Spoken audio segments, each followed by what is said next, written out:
예배의 대상과 주체라는 제목으로 한번 성경 공부를 잠시만요.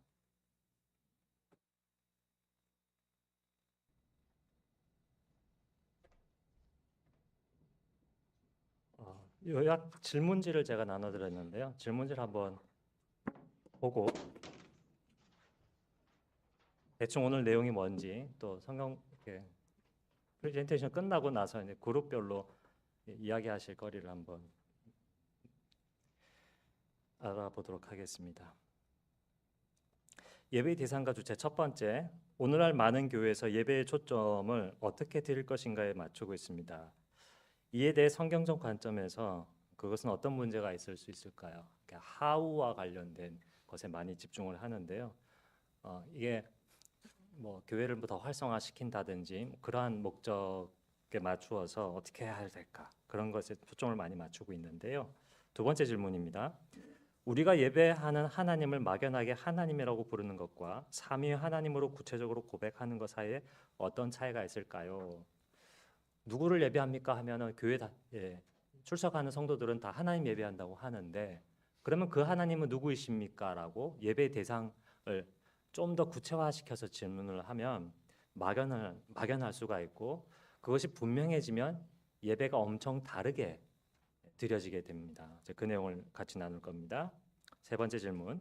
현대 교회에서 특정 위격 중에 어느 한 위격만 뭐 성령님이면 성령님 또 십자가에 못 박히신 예수님이면 예수님만 강조하는 교회가 있기도 하는데요. 교회에 따라서 그러한 경향이 예배와 신앙에 어떤 영향을 끼칠까요? 우리가 경험하거나 혹은 들어서 아는 바를 한번 나눌 수 있을 것 같습니다. 큰 주제로 두 번째, 삼위 하나님을 예배하는 의미가 그럼 무엇일까요? 하나님이 누구냐 했을 때 성경에서 하나님 이름, 하나님 내 이름은 무엇이다, 땡땡이다라고 알려주신 건 딱 하나가 있습니다. 다른 건 다 하나님의 우리로 치면 별명 같은 거, 혹은 사람들이 그냥 일컫는 그러한 호칭에 혹은 직분에 관련된 것이지 하나님의 이름과 관련해서 내 이름은 무엇이다라고 알려주신 게 하나가 있는데요. 그것과 관련해서 우리는 하나님을 어떻게 알고 예배해야 될까? 두 번째, 이번에 2번. 예수 그리스도의 신성을 인정하는 것이 그럼 참된 예배에 어떤 영향을 미칠까요? 그 삼위 하나님이라고 하면 성자 예수 그리스도가 계시거든요. 예수님을 진짜 하나님을 믿는다면 또 예배에 어떤 영향이 있을까? 어떤 변화가 있을까? 그리고 성령님을 참 하나님으로 인정한다면 또 예배에 어떤 변화가 있을 수 있을까? 그것을 함께 나누겠습니다. 그리고 성부, 성자, 성령 하나님을 균형 있게 온전히 예배하기 위해 교회 혹은 개인 차원에서 무엇을 할 수 있을까요? 질문을 드렸습니다. 큰 질문 세 번째. 예배의 대상과 관련하여서 예배의 요소와 형식 생각해 볼 점이 있지 않겠습니까? 하는 것인데요. 첫 번째로 신앙 고백, 죄 고백, 사죄 선언, 강복 선언 등의 어떤 의미나 요소가 포함되어야 될까요? 그리고 현대 예배에서 찬양과 설교 중심으로 변하는 경향이 여러 나타나는데요. 그러한 변화가 신앙에 미치는 긍정적, 부정적 영향은 무엇일까요? 예배 시간에 삼위 하나님의 이름을 함께 부르는 중요한 이유는 무엇일까요? 네 번째 큰 질문요. 참된 예배와 거짓된 예배를 구별하는 것. 첫 번째, 예배 대상이 하나님이 아닌 인간의 만족으로 바뀔 때 예배 본질이 어떻게 변질될까요? 교회마다 예배 방식이 다를 수 있습니다. 예배 방식의 차이가 중요한 신학적 의미를 가질 수도 있을까요? 참된 예배와 이단 교회의 예배를 구별하는 기준이 무엇일까요? 마지막 큰 질문 다섯 번째, 누가 그러면 하나님을 예배할 수 있을까요? 예배의 주인은 삼위 하나님이시며 따라서 그 하나님을 온전히 믿고 고백하는 사람만 예배할 수 있는데 그렇다면 믿지 않는 사람은 예배에 참여할 때 그 의미가 무엇일까요? 예배 공동체 안에서 믿음이 약한 자와 강한 자가 함께 할 때 교회는 어떤 역할을 해야 될까요? 이런 질문들로 한번 같이 이야기를 나누도록 해보겠습니다. 지난번에는 질문지를 AI로 만들었다고 말씀드렸는데 이번에는 무료 어플을 이용해 가지고 PPT를 AI로 한번 만들어 봤습니다. 그림을 제가 요런 걸로 요런 의미를 해 갖고 이렇게 만들어줘 하니까 이제 이미지들을 이렇게 나타냈는데요. 제가 좀 변형을 몇 번 했습니다. 그래서 약간 보니까 딱 느낌이 오시죠? 억지로 만들어낸 거구나. 네, 그런데 한번 해봤습니다. 편하게 해보려고. 그랬더니 편하긴 한데요. 또 안 하던 거 하려니까 또 공이 들어가기는 또 마찬가지였습니다. 더 시간이 많이 들어서 이걸 계속 해야 되나 말아야 되나 약간 오늘 어제 현타가 좀 왔습니다. 예배 대상과 주체 두 가지 이슈입니다. 누구를 예배하는가, 누가 예배할 수 있는가와 관련된 것입니다. 더 나은 예배를 통해 교회를 활성화하려는 목적에서 어떻게 예배를 드릴 것이냐에 많은 사람들이 혹은 많은 교회가 관심을 가지고 있습니다. 그런데 중요한 것은 누구에게 예배하느냐 하는 것이고요. 말씀드린 것처럼 유일한 예배의 대상은 하나님인데 교회나 성도들이 막연하게 하나님 그렇게 생각하는 경우가 많고 그래서 예배도 마치 배가 산으로 가듯 그렇게 되는 경우가 적잖이 있습니다. 오직 유일하고 참되신 성부, 성자, 성령 삼위 하나님을 예배해야 되고요. 그래서 분명한 하나님을 우리가 예배해야 되겠습니다. 말씀드린 바와 같이 하나님의 별명은 참 많습니다.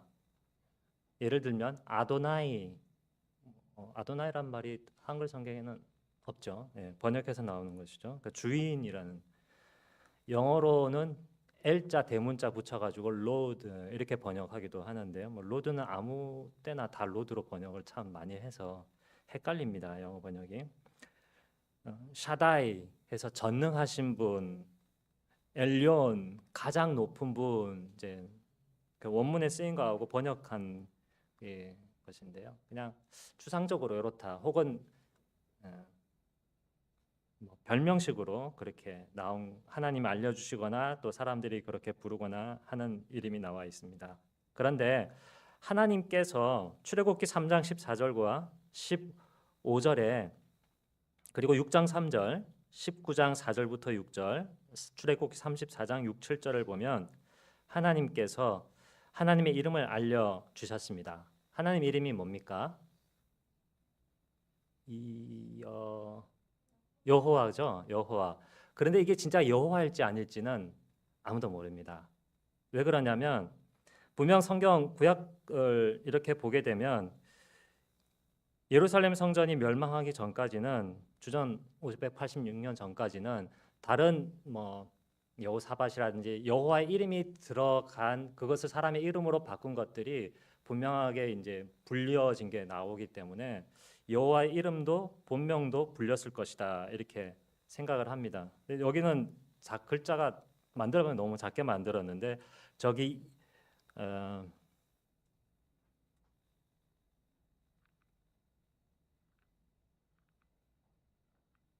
여기는 안 나왔네요. 네, 빠졌습니다. 여호와라고 우리가 발음하는 그 저기는요.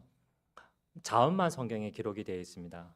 영어로 자음을 따서 표기를 하면 YHWH쯤 되는데요.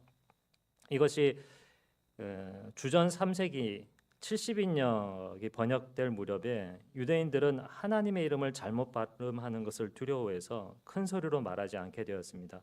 점점 그러다가 함부로 하나님의 이름을 입에 올릴 수 없다라고 하여서 우리 한글에 자음이 있고 모음이 있죠. 근데 모음이 없이 자음만 발음할 수가 없지 않습니까?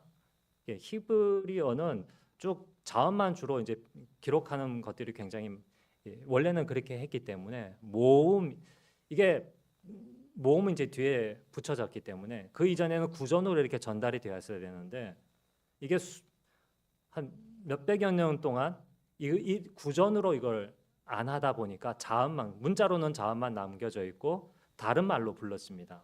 예를 들면 여호와라고 우리가 지금 알고 있는 그것을 부를 때는 뭐 다른 별명을 붙이는 거죠. 쉽게 아도나이 같은 거를 붙이는 것입니다. 그래서 이 실제 자음은 있지만 그러나 거기다가 모음을 붙여서 말하는 것이 없었기 때문에 어떻게 여호와의 이름을 이 자음을 모음을 붙여야 될지는 알 수가 없게 된 것입니다. 그래서 뒤에 이제 다른 나라 말로 헬라어로 번역하면 키리에라고 한다든지 영어로 번역할 때는 the Lord라고 한다든지 뭐 그렇게도 부르기도 하고요. 편의적으로는 아도나이라고 하는 그 모음을 따와 가지고 여호와 자음에다가 붙여 가지고 여호와 이렇게 부르기도 하는 것이죠. 그 여호와를 우리 한글에서는 그렇게 여호와라고 부르고 영어 성경에 보면 더 뭐라고 나옵니까? 여호와 나오는 곳에 더 엘 로드라고 이렇게 나오게 되죠. 그래서 아도나이도 더 로드라고 그러고 단순히 주님 할 때도 로드라고 그러고 그냥 일반 주인님 할 때는 소문자 엘 써가지고 로드라고 하는데요. 그렇게 이그 이름이 이제 없는 것입니다. 이름을 잘 우리가 부르기 잘 모르는 것입니다. 하지만 분명히 하나님은 분명히 자기 자신이 누구인지를 알려주셨고요. 성경 안에서 우리가 어떻게 구체적으로 부르려야 될지는 모르겠으나 그러나 하나님은 자신이 누구이신지를 이름으로 알려주셨고 어떻게 발음할지는 모르겠지만 그 이름의 의미가 어디에 가장 잘 나와 있냐면 출애굽기 3장 14절부터 15절에 나와 있습니다. 내 이름은 여호와라고 하면서 나는 우리가 한글 번역은 이렇게 돼 있죠. 나는 스스로 있는 자다. 그게 하나님 이름 뜻이라고 알고 있는데요. 이것은 에흐에 아쉐르 에흐에인데요. 이것을 번역하면 이렇습니다. 미완료형이기 때문에 내가 거기 있을 것이다. 혹은 내가 계속 존재할 것이다 하는 뜻입니다. 에흐에 아쉐르 에흐에 한번 따라해 보십시오. 에흐에 아쉐르 에흐에 에흐에는 영어로 치면 비동사고 근데 이걸 히브리 문법으로는 미완료입니다. 아쉐르는 후 뭐 이쯤 되는 겁니다. 그러니까 야 이거 어떻게 해석해야 하냐 싶은데요. 거기에 들어있는 문법적인 본래의 뜻은 나는 스스로 있는 자다 이거라기보다는 나는 거기에 있을 것이다 혹은 존재할 것이다라는 것인데 이것을 하나님께서 이름을 알려주신 그 앞뒤의 행간에 그 어떤 방식으로 어디에 우리와 함께 하실 것을 가르쳐주고 있습니다. 너희를 구원하기 위해 너희와 함께 할 것이고 내가 거기 있을 것이다. 에흐에 아쉐르 에흐에 이게 여호와의 이름과 연관된 뜻입니다. 그래서 하나님은 자기의 이름을 그냥 편의상 여호와라고 하겠습니다. 여호와라고 알려주셨고 그 여호와의 이름의 뜻은 하나님이 나를 구원하기 위해 나와 함께 하신다. 우리와 함께 하신다. 어디에나 함께 하신다. 그리고 하나님은 하나님 자신을 우리에게 알려주기 위해 나타내주기 위해 구약 성경 보면 괴로움 소리를 듣기 위해 혹은 방문하기 위해 뭐 여러 가지 말이 나오죠. 또 너희를 돌보기 위해 너희와 함께하고 거기에 있을 것이고 또 아브라함과 이삭과 야곱과 같은 조상들에게 한 약속을 이행하기 위해 내가 너희와 함께하고 거기 있을 것이고 또 너희를 나의 언약 백성으로 삼기 위해 내가 거기 있을 것이고 너희와 함께 있을 것이고 이런 하나님으로 알려주셨고 그렇게 계속 존재할 것이고 앞으로도 영원히 그렇게 하실 분이다. 이것을 알려주는 말이 여호와라는 것입니다. 그것을 생각하시면 좋겠습니다. 누구를 예배할 거냐?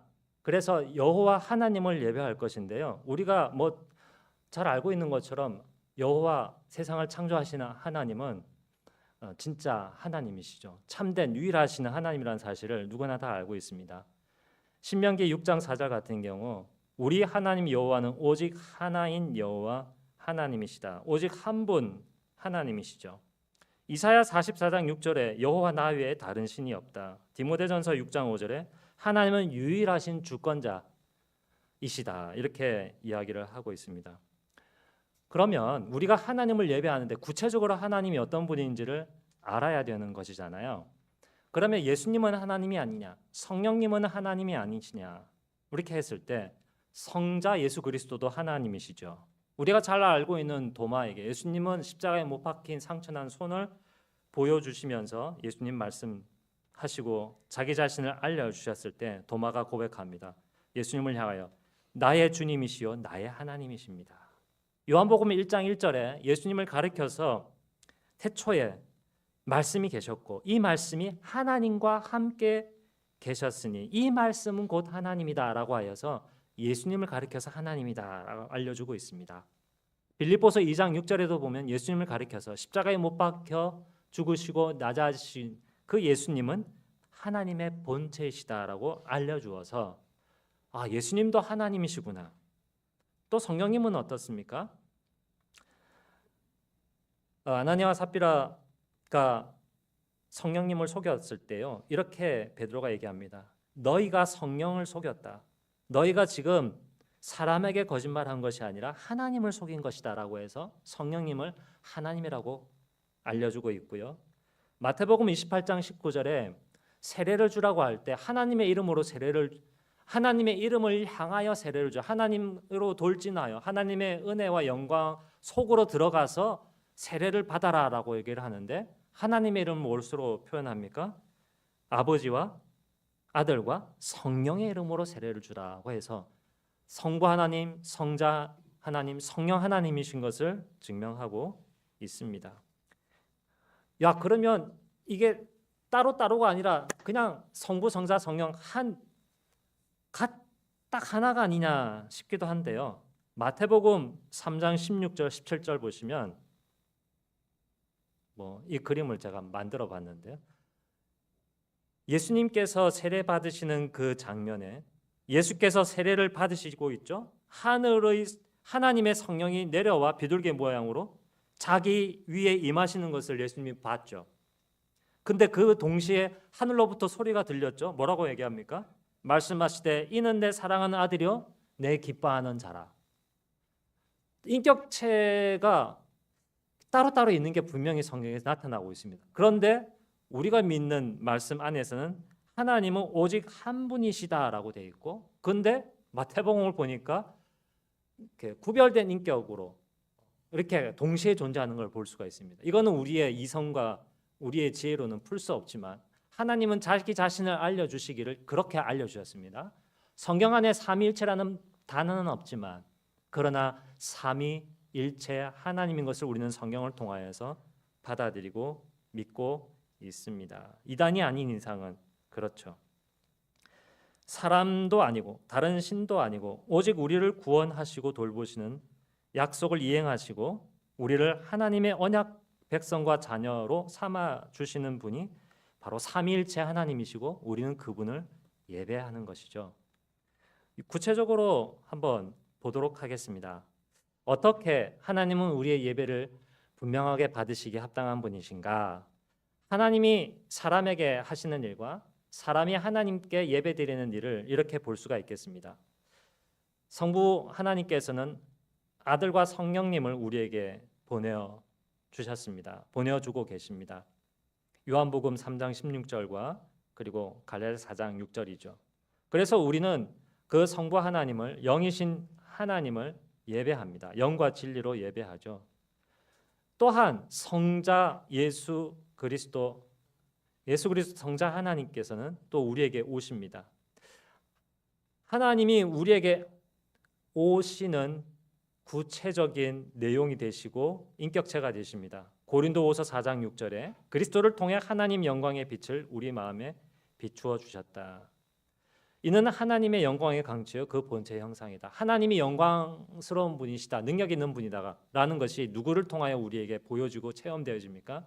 예수님을 우리는 비록 보지 못하지만 예수 그리스도의 사랑으로 우리는 하나님을 믿게 되고 하나님을 의지하게 되고 또한 하나님의 능력과 사랑을 받게 되는 것이죠.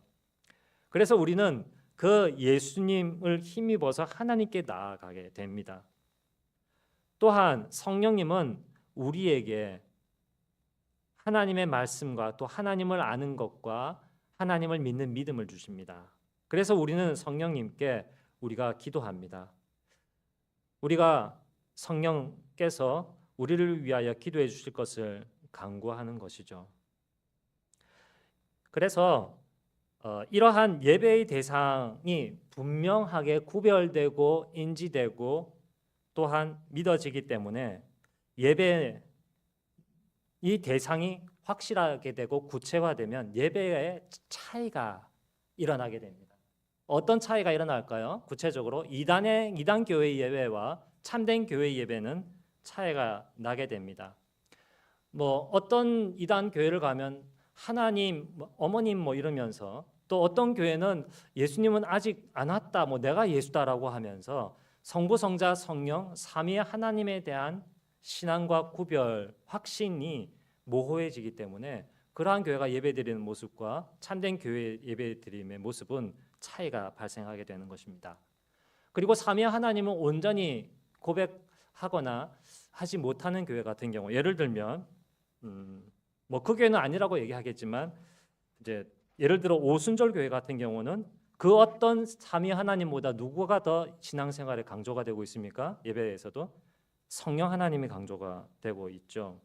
어떤 교회는 예수님의 십자가만 강조를 하기도 합니다.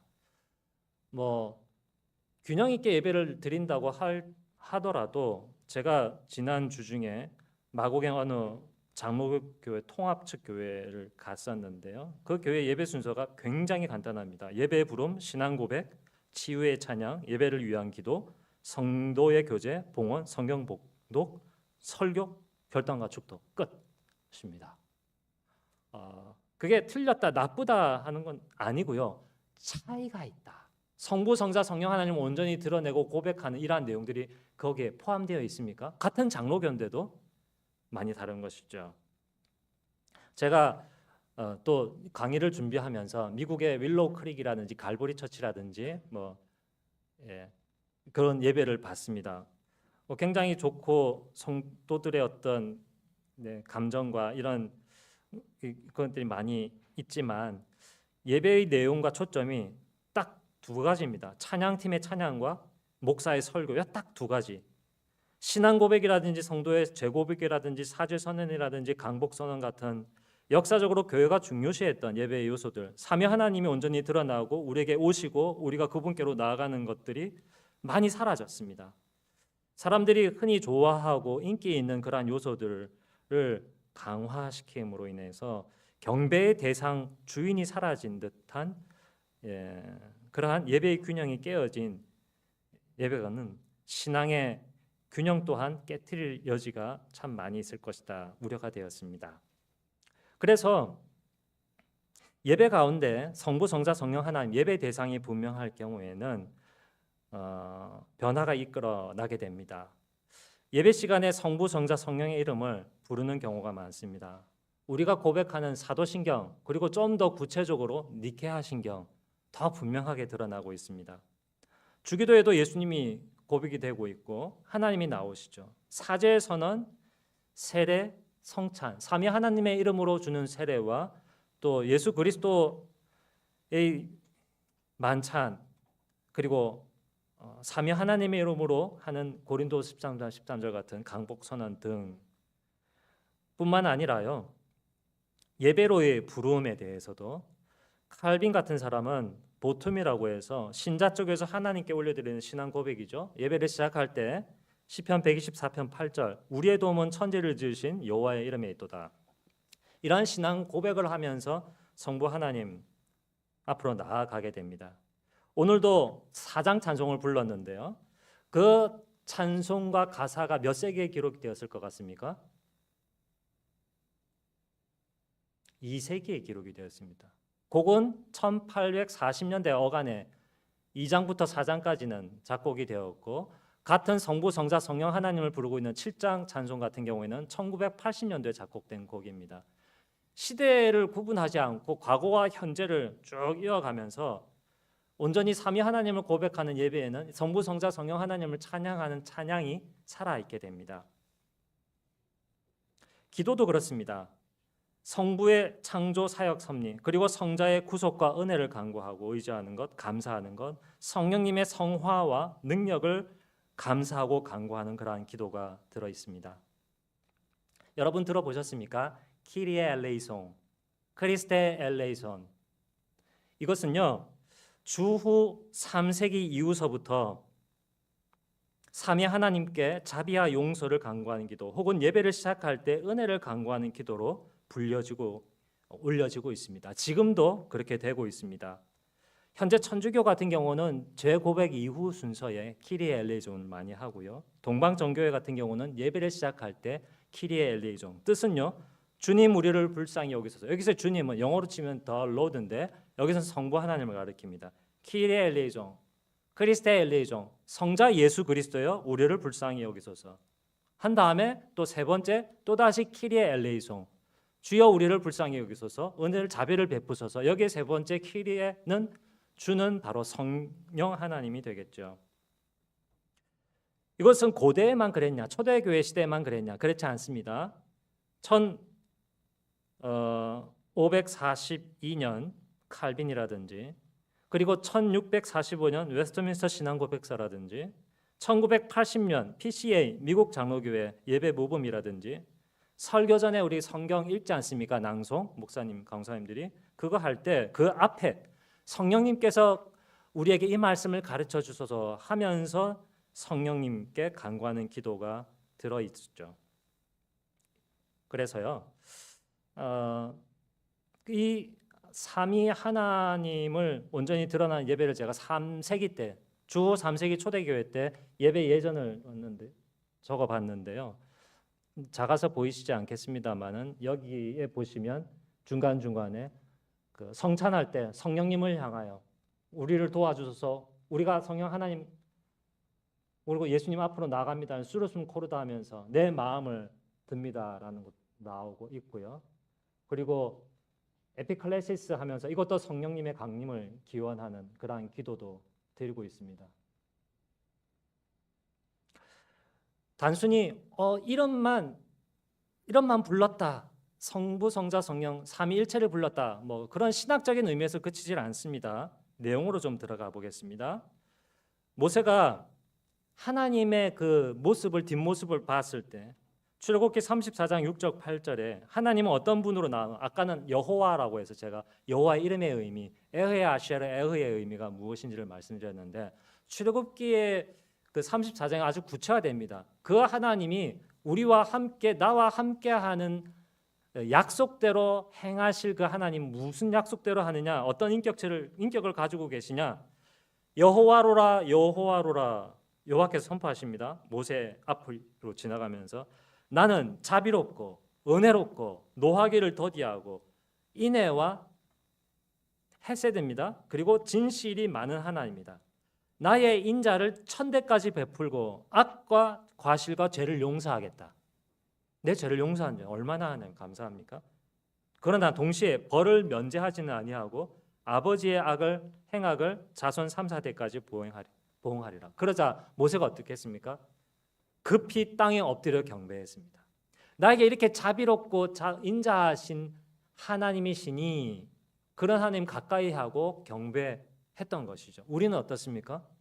삼위 하나님께 그렇게 엎드려, 급히 엎드린다는 것은 느낌이 오십니까? 우리의 삶에 있어서도 그러한 신속함과 절대성, 그 하나님, 삼위 하나님 앞에 나아가게 되는데요. 그냥 성부, 성자, 성령 하나님, 신학적으로 막 어려운 그런 개념이다라고 생각하지 마시고 이 하나님은 신실하시다. 출애굽기 34장에 나온 것처럼, 그리고 나를 오래 참으신다, 용서하신다, 자비로우시다, 거룩하시다, 은혜로우시다, 사랑이 풍성하시다. 성부 하나님이 그것을 해주신 방법이 있고 성자 예수님이 나에게 하시는 것이 있고 성령님 그렇게 지금도 하고 계심이 있기 때문에 우리가 하나님을 경배하는 것이죠. 그래서 시편 59편에는 이렇게 노래합니다. 오라 우리가 여호와께 노래하며 우리의 구원의 반석을 향하여 즐거이 외치자. 그렇게 쭉 1절부터 5절까지 참되고 진정한 예배에 대한 부름을 쫙 하고요. 진정한 예배의 본질을 6절과 7절 상반절에서 이야기합니다. 오라 우리가 굽혀 경배하며 우리를 지으신 여호와 앞에 무릎을 꿇자. 그는 우리의 하나님이시요 우리는 그가 기르시는 백성이며 그의 손이 돌보시는 양이기 때문이다. 억지로 예배하는 건 아닙니다. 보십시오. 나는 그가 기르는 백성이다. 나는 그의 손으로 돌봄받는 양이다. 그 음성을 듣거든 어떻게 하라고 합니까? 7절부터 11절까지 너의 마음을, 오늘 마라 나왔는데요. 무리바에서 마사에서 했던 것처럼 너의 마음을 완고하게 하지 말라. 경배가 사랑하고 그런 것도 있지만 동시에 경외하고 그 앞에 순종하는 것, 같이 가는 것이죠. 구약만 그랬습니까? 요한복음 1장 14절에 말씀이 육신이 되어 우리 가운데 있으니 그의 영광을 보니 아버지의 독생자의 영광이요 은혜와 진리가 충만하더라. 예수님이 은혜와 진리를 나에게 베풀어 주시는 거예요. 고린도후서 13장 13절 예수 그리스도의 은혜와 하나님의 사랑과 성령님의 교통이라는 말을 쓰는데 코이노니아입니다. 이거는 코이노니아는 아주 친밀한 관계, 펠로우십을 얘기를 하고 있습니다. 아주 그러한 교제를 우리에게 베풀어 주시는 삼위 하나님을 고린도후서 1장 3절 찬송하리로다, 에베소서 1장 3절 찬송하리로다, 하늘에 속한 모든 신령한 복을 우리에게 주시는 분이시다. 그러니까 막 예배하고 싶은 것이죠. 감사하니까 땡큐 땡갓 하고 싶은 것이죠.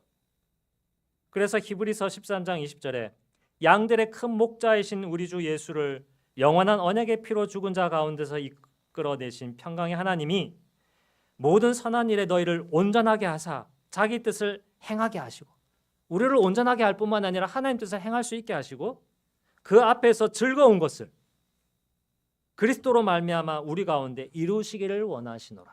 예배가 그렇게 해달라고 간구하고 그것을 받는 것이 되는 것이죠. 삼위 하나님이 어떤 분이신지가 분명해질 때 우리의 예배도 분명해지고, 그 이름을 분명히 부르며 분명히 의지하고 분명히 감사하고 구체적으로 즐거워하고 감사하고 간구하고 또 그것을 받는 거죠. 대단한 것 같습니다. 그래서 빌립보서 2장 6절에 예수님을 가리켜서 십자가에 못 박혀 낮으신 예수님을 향하여 예수를 그리스도를 주라 시인하며 하나님 아버지께 영광을 돌리게 하셨느니라. 빌립보서 3장 3절 하나님의 성령으로 너희는 봉사하라. 우리 성경은 봉사라고 번역됐는데 원문을 보면 라테리오라고 해서 예배하라고 나와 있습니다.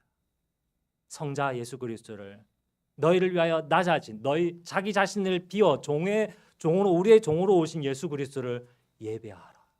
그렇게 높고 대단하신 예수님이 나의 종이 된 거예요. 어떻게 예배하지 않을 수가 있습니까? 이런 참 신이고 최고의 신인 삼위 하나님이 나와 우리의 하나님이 되어 주셨구나. 나와 우리를 자녀 삼으시고 백성 삼아 주시고 신부 삼아 주셨구나. 나에게 이렇게 낮아져 오시고 은혜를 베푸시고 구원해 주시는구나. 이 삼위 하나님을 예배하는 요소와 삶으로 확장되는 예배로 어떻게 진정성 있게 실질적으로 우리가 경배할 수 있을까? 그렇게 예배를 경배하고 싶지 않아요? 다양한 예배가 있습니다. 다양한 교단이 있고, 교단은 같아도 혹은 교단은 틀려도 현대적인 스타일로 예배하는 교회가 있고, 전통적인 스타일로 교회는 예배가 있고, 예전이 아주 간소화된 예배가 있고, 예전이 아주 복잡하고 아주 치밀한 예배가 있지만, 무엇을 사용해서든 어찌하든지 삼위 하나님을 온전히 예배하고 그 삼위 하나님과 이 펠로우십 가지는 이 관계가 아주 찌릿찌릿하고 감사하고 자유롭고 거룩하고 구체적이고 실질적이고 능력 있는 그런 예배를 드리는 게 목적인 것이죠. 자, 길은 달라도 목적으로만 가면 되지 않겠습니까? 그것을 예전에 좋은 방법을 사용할 수 있고, 예전에 없더라도 지금 좋은 방법 사용할 수 있고, 예전에 좋았다고 해서 지금 좋은 것 아니고요. 지금 이 최신의 것이라서 가장 또 좋은 것이 아니라 예전의 것이 더 좋은 것일 수가 있고, 남들이 하는 게 더 좋은 것일 수 있다면, 우리는 예배 입장에서 삼위 하나님을 온전히 믿고 의지한다면 실사구시의 입장에서 좋은 것을 잘 사용해서 성령 능력을 의지해서 예수 그리스도 안에서 하나님 온전히 예배하면 되는 거 아니겠습니까? 그게 우리의 과제인 것이죠. 그래서 제가 기회 되면 다른 종류의 교회 예배를 보여드릴 텐데, 오늘은 약간 좀 이쪽 사이드로 보여드리겠습니다. 키리의 LA종을 어떻게 활용하고 있는지. 저도 이런 거 좋아합니다.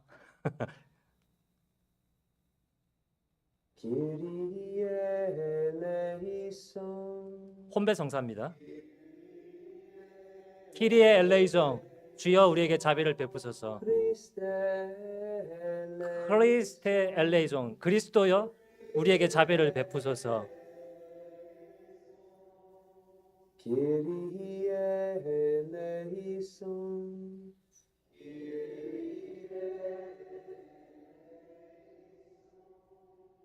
Let us pray. O God, who willed that your only begotten Son, having 좀 거룩하고 하나님의 자비를 구하고 간절한 마음이 느껴지십니까? 저는 느껴집니다. 근데 이게 공감각이 되지 않으면 예배에 도입하기가 힘든 것이죠. 그러면서 조정을 해야 되겠죠. 근데 이런 것을 좋아하고 이것이 설명되어지고 좀 느려져서 그게 잘 공유되면은 사용할 수 있는 겁니다. 조금 더 이쪽으로 가보겠습니다. 요것보다 조금 더 이쪽으로요. 이런 예배도 저 참여해봤는데요. 저는 좋았습니다만 여러분은 약간 거리감 있을 것 같습니다. 키리 엘레이송.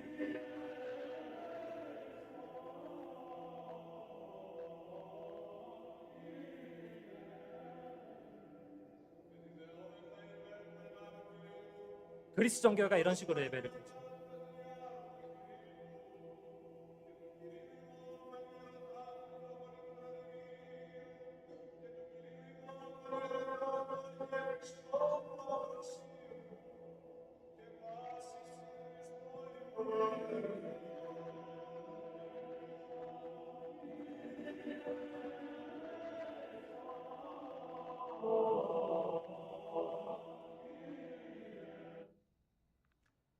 그래서 곡만 따로 예배의 현장에서 부르는 킬리의 엘레이송이 아니고 이제 그 음악으로 예배 음악을 이제 음악 쪽으로만. 이거 저는 이런 조건 별로 음악적으로는 좋아하는데 그걸 예배에서 해야 되는데 어쨌거나 그 아름다움과 간절함을 이런 식으로 또 표현할 수 있죠.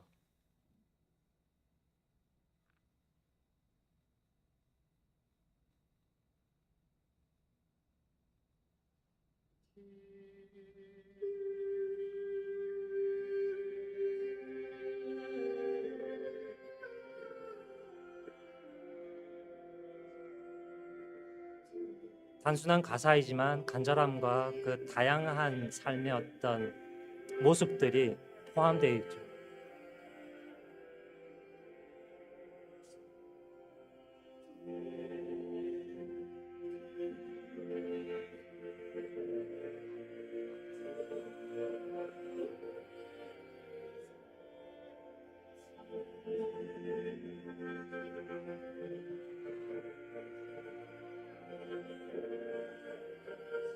반주가 없어도 아름답고 참 좋지 않습니까?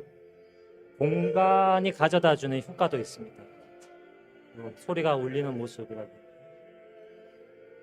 저 사람들이 입고 있는 옷과 태도 이런 것 생각을 해보시면 제가 봤던 지난 주 중에 윌로우 크릭이라든지 갈보리 처치 같은 예배 거기는 막 청바지 입고요 티셔츠 그냥 아무거나 이렇게 걸치고 그렇게 목사가 이렇게 손 꽂고 막 이렇게 하고 있으면 막 여기 문신 쫙 새겨져 있고 막 그런 그게 나쁘다는 거 아니고요.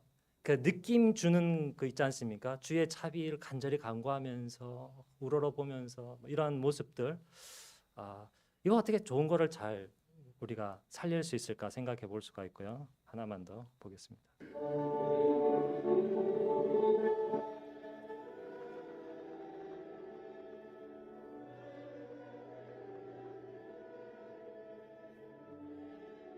기도의 향기가 올라간다. 향이 올라가지 않습니까? 키리에 엘레이송 하면서 그러한 모습을 이제 상징적으로 묘사하고 있는 것이죠.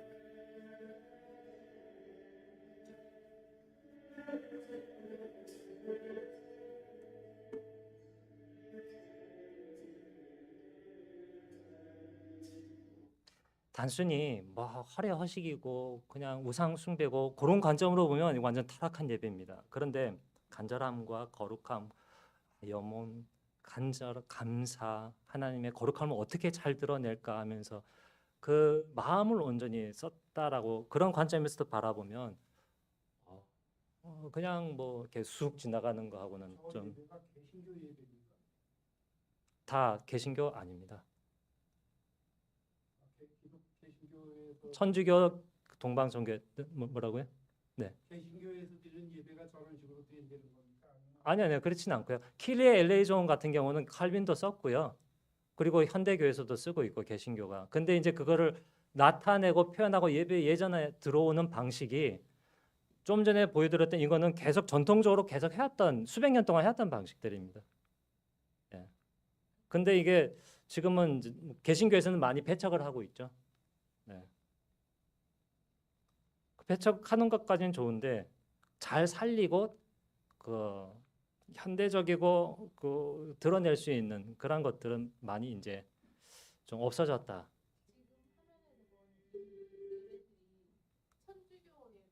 아까 천주교 그리스도 종교에 지금 드리고 있는 예배입니다. 그런 겁니다. 예. 복장만 보면 딱 아시지 않습니까? 저도 그런 것 같아서 지금 네네. 하는 건데 예. 개신교에서 저런 식으로 예배 드리는 데는 없죠. 있죠. 성공회, 루터교, 예, 장로교회는 없죠. 장로교는 없습니다. 성공회 루터교는 어떻게 보면은 제가 얼마 전에 참여했던 성공회는요, 루터 카톨릭 로마 천주교보다 훨씬 더 예전과 예배 의식이 더욱더 좀 더 상징적입니다. 개신교에서는 저런 예배를 네, 너무 형식적이다 뭐 이렇게 네. 해가지고 배척하는 거 아닙니까? 그렇, 성경 위주가 아니고 네네네. 그냥 하나의 네. 그 축원 같은 그런 위주다. 뭐 네, 그래서 지난주에 말씀드렸던 그 규정적 예배 지난주가 아니 지지난주 규정적으로 볼 것이냐, 규범적으로 볼 것이냐 해서 이 키리에 레이종 하면서 여러 가지 그 예전을 드러낸 것은 노머티브 규범적인 성경을 해석해서 금지하지 않았으니 이것을 오히려 더 잘 드러낼 수 있다. 성경 안에서도 예가 있으니까 그렇게 한 것이고요.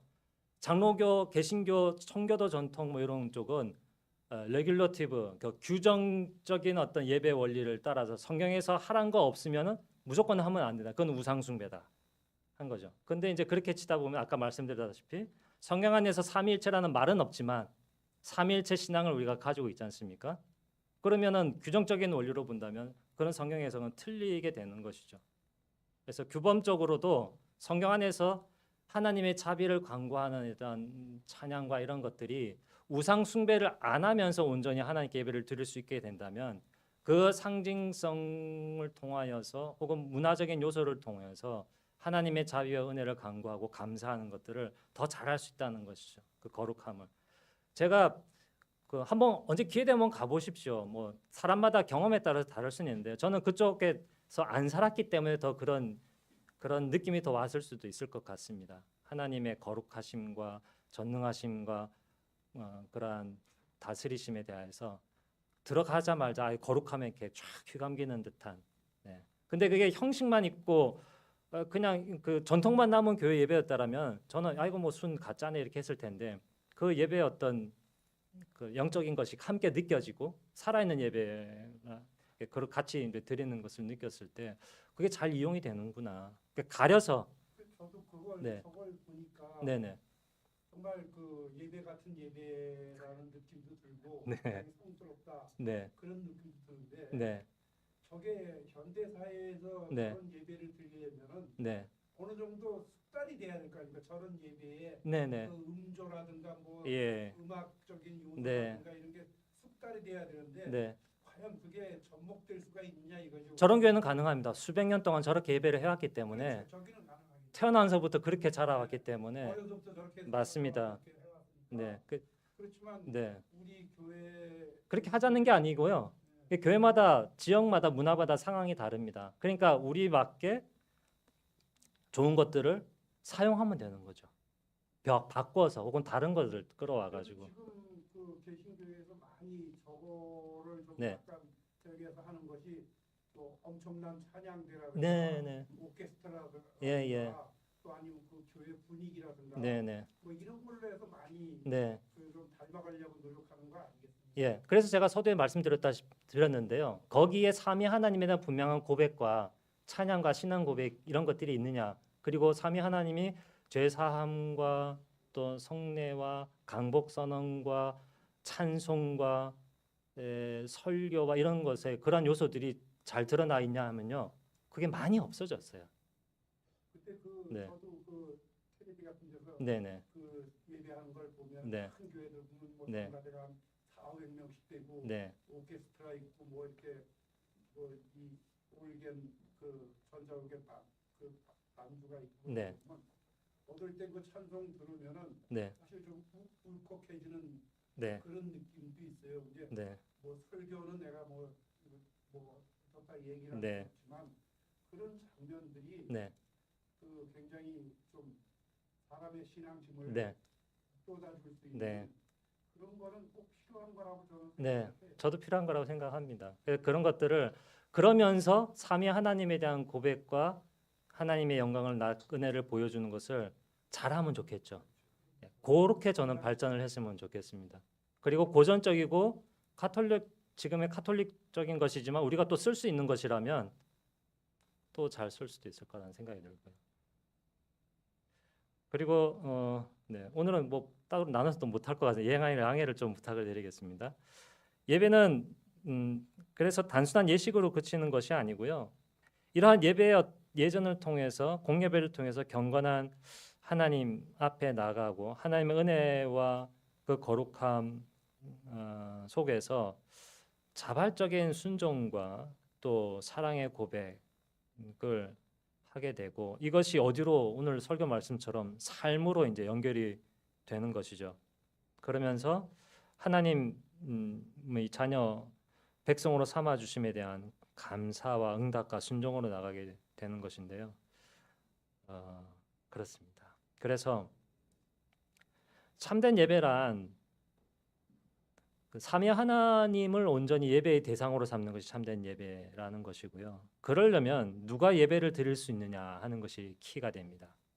누가 예배를 드릴 수 있냐면 삼위 성부 성자 성령 하나님을 믿고 고백하고 의지하고 즐거워하고 감사하고 그 능력을 간구하고 받아 누리는 성도라야 하나님을 온전히 예배할 수 있겠죠. 예배에 예전에 참여하고 아무리 찬양을 막 준비 잘하고 잘 부르고 아주 아름답고 거룩한 그 예배를 드린다고 할지라도 그 마음과 영혼과 그 삶에 삼위 하나님에 대한 분명한 인식과 믿음과 경험이 없다면 그 드리는 예배는 그냥 좀 헛된 것이죠. 그렇습니다.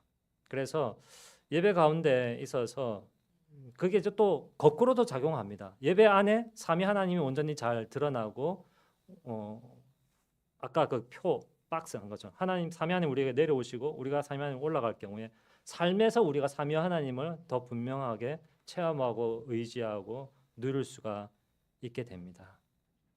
그렇다면 하나의 더 사족을 붙이자면 그렇다면 신앙을 아직 고백하지 못한 사람, 공적으로든 혹은 개인적으로든 그리고 객관적으로 검증을 받지 못한 사람 예배에 참여하지 못하냐 했을 때 구도자라고 그것을 표현한다면 구도자는 예배에 참여 못하겠습니까? 그렇지 않다고 봅니다.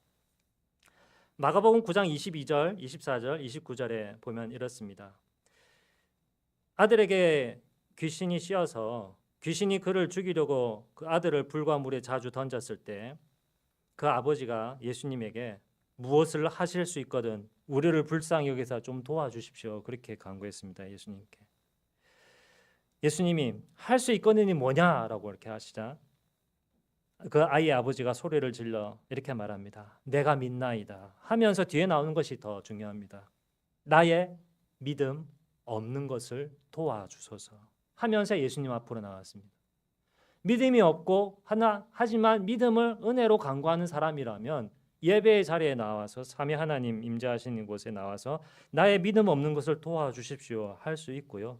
거기에 대해 예수님께서 응답하셔서 기도 외에 다른 것으로 이런 귀신이 나갈 수 없다 하면서 그 사람에게 믿음 주시고 은혜를 주셔서 아들에게서 귀신이 나가게 해주셨고 그 자리가 예배의 자리가 되었습니다. 사도들이라고 해서 뭐 믿음이 많았겠습니까? 누가복음 17장 5절부터 6절에 사도들이 예수님께 이렇게 여짜옵니다. 주여 우리에게 믿음을 더하소서. 주님께서 그들에게 겨자씨 한 알만한 믿음 얘기하시면서 믿음의 능력에 대해서 얘기하셨고 제자들이 나중에 능력의 사도로 이 땅에서 사역을 하게 되었죠. 하나님을 향하여 그렇게 구도자도 나갈 수 있고 또 믿음이 약한 자는 또 수평적으로 예배 자리에서 성도들과 함께 또한 교제할 수도 있습니다. 로마서 15장 1절이 대표적인데요. 믿음이 강한 우리는 마땅히 믿음이 약한 자의 약점을 담당하고 자기를 기쁘게 하지 않을 것이다. 왜? 낮아지신 예수 그리스도의 은혜와 사랑을 받고 있는 성도라면 믿음이 약한 성도가 있을 때 어떻게 해야 되겠습니까? 그 약함을 받아주고 약점을 짊어주는 교제를 하겠죠. 삼위 하나님을 분명히 알 때 그것이 가능한 것입니다. 기복적인 신앙 혹은 기적적인 신앙, 성공 신앙 이런 것만 추구하는 사람은 그렇게 할 수가 없습니다. 온전한 예배가 될 수 없습니다. 옆에 있는 성도가 눈에 보이지 않습니다. 고린도전서 12장 22절부터 23절 더 약하게 보이는 몸의 지체가 도리어 요긴하고 우리가 몸에 덜 귀히 여기는 그것들을 더욱 귀한 것들로 입혀주며 우리의 아름답지 못한 지체는 더 아름다운 것을 얻게 됩니다. 결론적으로요. 참된 예배는 하나님이 자신을 은혜로 드러내시고 자신의 뜻에 따라 행하시는데요. 거기에 대한 응답이 우리의 예배가 됩니다. 참된 예배는 삼위 하나님을 경험하고 응답하는 예배입니다. 그 삼위 하나님께 드리는 예배가 참된 예배고요. 그 하나님 앞에 경건한 복종과 경외와 사랑을 표현하고 그것을 삶으로 확장하는 성도가 예배의 주체가 됩니다. 누구에게 예배하시겠습니까? 우리 모두 함께 삼위 하나님께 예배 드려야 되겠습니다. 기도하고 마치겠습니다. 혹시 질문 있으십니까? 네. 신대학에 가보니까 네. 3년이라는 과정이 네. 삼위일체 하나님으로 시작해서 네. 삼위일체 하나님으로 거의 끝나더라고요. 네. 3년 내내 모든 교수님께서 삼위일체에 대해서 네. 많이 하시는데 네. 이 삼위일체 하나님에 대해서 네. 그 삼위 하나님적으로 예배드리는 것에 네. 대해서 조금 더 네. 성도님들이 네. 이해하기 쉽고 네. 실천할 수 있도록 네. 그런 어떤 교제라든지 프로그램을 만들어서 네. 조금 더그 성도님들에게 가르쳐 주면 어떨까 하는 생각이 네. 제가 여기는 구체적으로 적었는데 강의 안에다가는 강의안 이런 적었는데 AI로 만들다 보니까 10페이지밖에 못 만들더라고요. 무료로는. 그래서 못 집어넣습니다. 재밌지 않습니까? 그림 다 AI가 만들었습니다. 네. 저희는 3년 내내 배워도 잘 네. 모르겠는데 네. 강의 한 번으로 끝나는 게 아니라 아. 특별한 날 잡아서 아. 한 번 더 네. 시간 정도로 해서 아, 그래요? 그렇게 좀 네. 자세하게 네. 구체적으로 실천적으로 네. 좀 교육을 한번 네. 하는 것도 좀 예. 좋을 것 같아요. 네.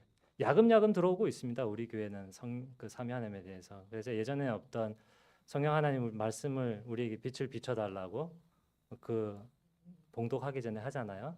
키리엘 레이종입니다. 에피클레시스 성령을 부르는 기도를 그런 방식으로 이렇게 싹 변형해서 하는 겁니다.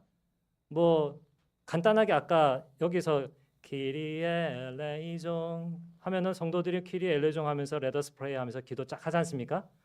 뭐 그렇게도 할 수 있는 거죠. 예, 단성으로 쭉 하면서 할 수도 있고요. 네. 그리고 우리가 여러분 의외로 찬송가 안에 그레고리안 성가라든지 그런 찬양이 많지는 않지만 있습니다. 예, 그 음악의 역사와 그 배경을 알고서 찬송을 드리면 더 많이 이제 좀 있을지 않을까 싶고요. 말씀하신 삼위 하나님 예배하는 부분에 대해서는 발전시켜 나가야 될 뿐인 것 같습니다. 구체적으로. 네.